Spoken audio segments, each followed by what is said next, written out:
Loving versus Thank you. Virginia. We'll learn things. All right. It's a ruling in 1967. Okay. Blake, you may not have been here if this ruling didn't take place. Woohoo. All right.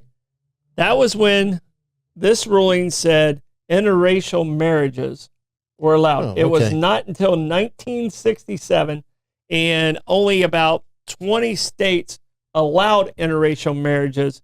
The others, it was completely illegal. And What a forward-thinking country we were. 1967, the year I was born, is when this is. And Blake, you wouldn't be here. You wouldn't be here. I mean, his mom's Spanish, and, Yeah. and he wouldn't be here. So, how ridiculous is that going to look on our history? And I think people have swept it like, oh my gosh, this is so ridiculous. Well, But I felt the same way about gay marriage. Like other countries were so far advanced ahead of us on that topic. Well, you might want to keep your powder dry for a little while, because the Southern Baptist Conference has decided, in lieu of the Supreme Court decision on abortion, that now they want the Supreme Court to review same-sex marriage, and they want the government to outlaw that again. Yeah. No. That'll go over like a lead balloon. That's not going to happen. I can tell you. Well, they're going to try. I don't think They are going to try. They are one mistake. Okay, let me talk. If the Republicans do that, they lose the next election by a landslide. Well, it's the Supreme Court.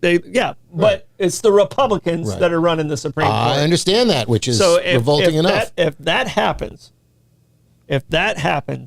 I can tell you right now, Republicans lose the presidency, no matter who they put up there. Right. So I mean, that's absolutely asinine that the Baptists would even push. Well, that. these are the same. And it is the Baptists. So let's not get ahead of ourselves and Chicken Little the world on this. But that's not going to happen. But these are the same Baptists and evangelicals that forgave a thrice divorced philanderer. I mean, I suppose forgiveness is the way, but still. Okay, don't take every argument to him. Don't take every argument to him. But it all comes to the head. No, that makes you sound like an extremist, which is, not. I'm an extremist? Yes. Have you seen what he's doing? He is, but don't equal him. Okay. Don't equal him. I keep trying to tell you how moderate I am. You don't believe me. Yeah, because you keep throwing his damn name up on every discussion we have. Just because of what he's doing. Because he's in your head. He's bouncing around like a BB in a paint can, and you can't have a good thought on your own because you're thinking of him because he's distracting. Don't be those other Democrats. Be productive in your thoughts, and it's the Baptists that are bringing it. He's probably going to attach himself to it, and he's going to look like an idiot, and he's going to lose. So it might be a good thing for you if the Baptists actually do this. So don't get tied up with him. Because I need my Lenny thinking strongly and not thinking like, what can I do against Trump? Yeah. So, and that's where he's doing it all by himself. No, that's where the Democrats are losing. Yeah. In a lot of these arguments, they get so tied up, and he knows it. He knows he's a distraction, and creates distraction, so that while the Democrats are thinking about him, the Republicans are sliding their shit under the table and getting it done. Yeah. So the Democrats got to stay focused on what their job is. Their job is not how to get rid of the president. He's not going anywhere. You tried to impeach him twice. Yeah, it ain't going to happen. And you tried to put him in jail. That's a waste of time. So, that's thanks to the Supreme Court. Yeah, but yeah. Yeah, but all that stuff is a distraction, and it makes the left, who has some good ideas, but they lose those good ideas because they get so focused on him. Yeah. Right, and they can't get out of their own way. You got Fetterman wandering around in his Adam Sandler shorts saying, Democrats really should, say this violence is bad. Every Democrat's saying the violence is bad. They're also saying the tactics that, the ICE are using is illegal. Look, does it make you the least bit nervous that people are going warrantless and with masks and without identification on their uniforms? Does it give you any pause? If I haven't seen that. I've seen what the media projects, but I haven't seen that. I have seen ICE show up at places. A lot of them are labeled. A lot of them aren't. Guess what they're not wearing? They're not wearing masks. They're walking in and they're coming in and they're going, okay, let me see what you got. And either you show it or you don't, and people have been taken away. Right. So it's the media makes it sound like every ICE arrest is they're kicking in doors and babies are crying and they're kicking the puppies and the cats and that's not what's happening in reality. Damn dogs from Tijuana. Yeah, exactly. Yeah, well, some of those deserve it. I'm joking. Whoa, that was a joke. That was a joke. Whoa, easy on those little scraggly pups. That was a joke, but it's not really a dog. I know people who do Tijuana dog rescues. Go figure, because we don't have dogs to rescue in the United States. The dog doesn't weigh over 4 pounds. Right. It's really a dog. It's a pocket dog, yeah, right? It's really a dog. Right. I love dogs, so I'm joking, guys. Jeez, people don't get upset. But the way it's perceived. Josh, you gotta wake up and start drinking some coffee, brother. Yeah. They're showing up. They're grabbing people indiscriminately. They're not apologizing. They're taking people without warrants. They're not giving them due process. You can't say that they're showing up with warrants. Lenny, let me tell you, if you can't prove who you are and what you're doing here in the country because they don't have IDs, then you get taken and then you get questioned from there. Fine. I have not seen any strong arming that they're talking about. Yeah, you can roll your eyes, but you're seeing what's edited on TV. I mean, I've visually seen Border Patrol people and ICE in action, and that's not the way it's really going down. So, okay. I mean, if I agree some of the aggressive tactics, but we're on day 4 of what's going in LA. Speaking of aggressive tactics. Yeah, that's where I was. There's aggressive tactics there, but also when I see a mom just trying to get home and people throwing stuff at her car and attacking her car, I'm sorry, I'm gonna be on the side of the mom. Yes, I do. And that. So yeah. So I'm gonna be on that side. So yeah, okay. but by that same token, he's claiming that LA is burning. The entire city's it's 1 square mile.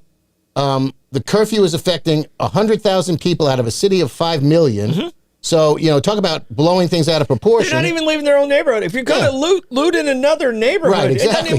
Go to Beverly Hills. Not that I'm claiming that you should do that. And don't tell me the cultures I'm seeing and claiming they're protesting aren't matching up with the cultures that's being oppressed right now. Might have been oppressed in the past. Right. Right. I'm not taking away from, I'm not taking I know away where from you're that. going. Yes. Yeah. But what I'm seeing and the looting and kicking in the glass doors in their own neighborhood, the people it's ridiculous. They're probably friends. They're stealing from their own friends. And then they wonder why there's no supermarkets. These people. Right. I can't support these people. And they wonder why there's no supermarkets in their neighborhood. Yeah. Right. I mean, I can't support No, it their makes no sense. It's counterintuitive. I'm sorry. It's ridiculous. You go in there and you're stealing stuff from people that worked hard for it. Hey, take a rubber bullet in the ass because, you deserve that one. So as opposed to the Australian TV reporter who got a rubber bullet in her leg. She got the ankle one. She got shot in the leg. She got one off the ankle. So. She was pretty tough about it. She was, but there's some photojournalist who's walking around with a big freaking welt right in the center of his forehead who got caught with a rubber bullet in the forehead. Mm-hmm. That must have hurt like hell. Yep. So and I wonder where they were told to stand and if they went beyond that. Well, there you go. They probably were trying to get the good story. Yeah. And if you're don't go over there. Right. Okay. Yeah. And where they got shot was over there. Yeah, she was standing minding her own business. I don't know where the photojournalist was. I mean, that's a tough road. A war correspondent, a photojournalist. Yeah. You want to get a good photo, you're ducking. Yeah. Yeah. So, but come on, LA, get it together. Absolutely. Well, they are. They said we can take care of this. Mm-hmm.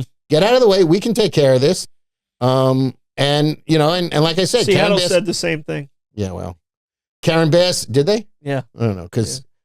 Karen Bass pointed out, like I said, if you're out after curfew, we're coming for you. Mm-hmm. She said, you go home and you're sleeping in your bed tonight. Doesn't mean you're going to be sleeping in your bed tomorrow night because we've got pictures, we've got cameras. It's going to take a little while to find you, but we'll find you and we'll clink you up. Mm-hmm. So, don't be stupid. No. I like her tough talk. I just hope she backs it up. And last night they did. The people of LA stand behind her when she does it. Right. She's tried. I think she's trying to do the right thing. Yeah. So they arrested 600-700 people last night. Okay, good. Or over the last couple of days, anyway. Yeah, good. Yeah. So, but back to Loving versus Virginia, which was what our topic was. Boy, what a tangent that was. Which is what our topic was. I believe in Florida was one of these states that you were not allowed. Right. We're not allowed to marry outside of any. We're not talking just black and white. Latino, we're talking Chinese, we're talking, just think Vietnam marriages that happened. Oh yeah. Between 66 and 74. Yep. So a lot of, and there was, like I said, there was like 20 states that had already had some type of law in place that they were allowed to marry. Okay. But the fact that it had to go to the Supreme Court, ridiculous,